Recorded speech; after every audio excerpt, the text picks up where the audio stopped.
Polda Sumut berhasil meringkus 5 pelaku pembobolan mesin ATM antar lintas 6 provinsi di Indonesia.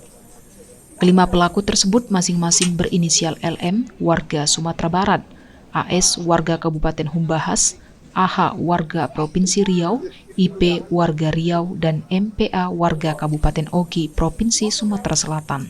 Sedangkan 2 pelaku yang masih buron yakni YP dan A. Dari kelimanya, 3 diantaranya merupakan residivis yaitu MPA, AH, dan IP.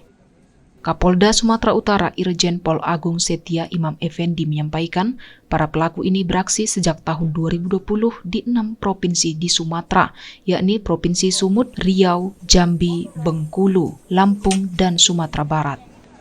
Para pelaku berhasil membawa kabur uang milik 4 bank senilai kurang lebih 3 miliar rupiah.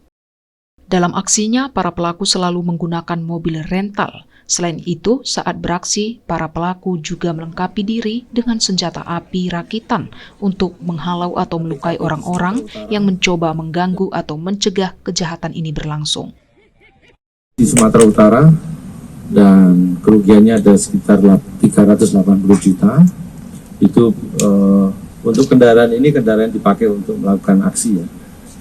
Ini disewa oleh mereka, memang itu modus mereka menggunakan kendaraan rental.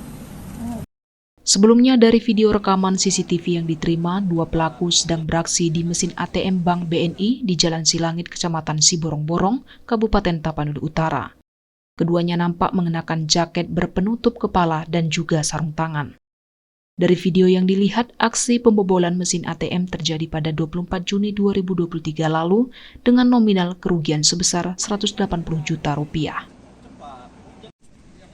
Aksi para pelaku pun dilaporkan ke Polres Tapanuli Utara tertanggal 24 Juni. Berdasarkan laporan tersebut, Dirkrimum Polda Sumut yang bekerja sama dengan Polres jajaran melakukan penyelidikan terhadap para pelaku.